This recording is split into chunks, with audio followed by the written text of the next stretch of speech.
এই ডক্টর ইউনূসের পাশে বসে গুনগুন করে ষড়যন্ত্র করছে এই দেশে নির্বাচন দেওয়া যাবে না। 9 মাস অতিবাহিত হতে যাচ্ছে, অনেক দিন চলে গেল, অনেক কিছু আমরা দেখতে পেলাম, কিন্তু এখনো কেন, কার ইঙ্গিতে, কিসের ইশারা এই ইন্টেরিয়াম গভর্নমেন্ট তত্ত্বাবধায়ক অন্তর্বর্তীকালীন সরকার একটি সুষ্ঠু নির্বাচনের ম্যাপ ঘোষণা করছেন না?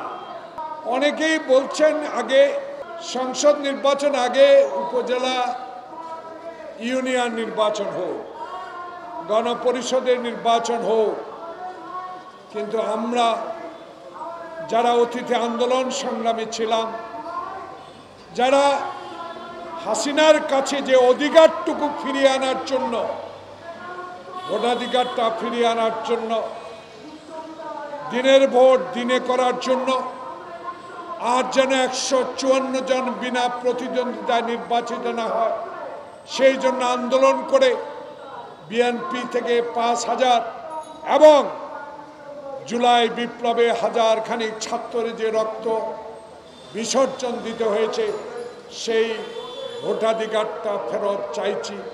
আমরা আপনার কাছে অন্যায় কিছু চাচ্ছি। আপনি পৃথিবীর ইতিহাসে একজন গ্রহণযোগ্য ব্যক্তি, বাংলাদেশের মানুষ অবশ্যই আপনাকে গ্রহণ করেছে।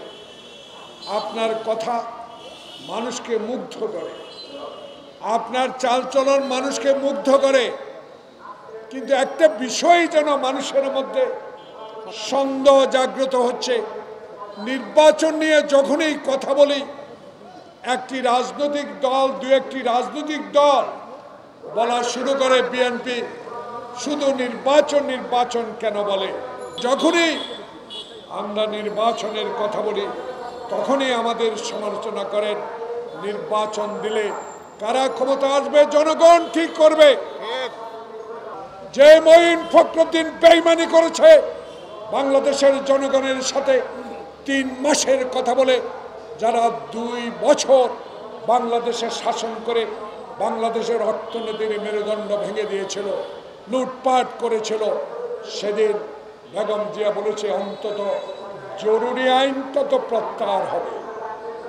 সেদিন বিশ্বাস করে পার্লামেন্টে গিয়েছিলাম, কয়েকজন সঙ্গী নিয়ে বেগম জিয়া সেদিন তার ভাষণকে কটাক্ষ করেছিল শেখ হাসিনা, বলেছিল তার বাবার দেশ, তার বাবার স্বাধীনতা অর্জন করেছে, তার বাবার দেশে আওয়ামী লীগকে কোনোদিন ক্ষমতা থেকে সরাতে পারবে না।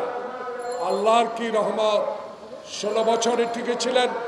কিছু হীন ষড়যন্ত্রকারীর মাধ্যমে যারা ক্ষমতাকে টিকিয়ে, নিজের ক্ষমতাকে টিকিয়ে রাখার জন্য শেখ হাসিনাকে সরকারি অর্থ ব্যয় করে আপনাকে সমর্থন করে আপনাকে টিকিয়ে রেখেছে। জনগণের ভোটে আপনি কোনোদিনও বাংলাদেশের প্রধানমন্ত্রী হন নাই। তারা নাকি আবারও এই ডক্টর ইউনূসের পাশে বসে গুনগুন করে ষড়যন্ত্র করছে এই দেশে নির্বাচন দেওয়া যাবে না। জোর করে নির্বাচন আদায় করতে চাই না। জনগণ যদি মনে করে নির্বাচন বিলম্বিত হচ্ছে, জনগণই রাস্তায় নামবে, আমাদেরকে বলতে হবে না। ঠিক।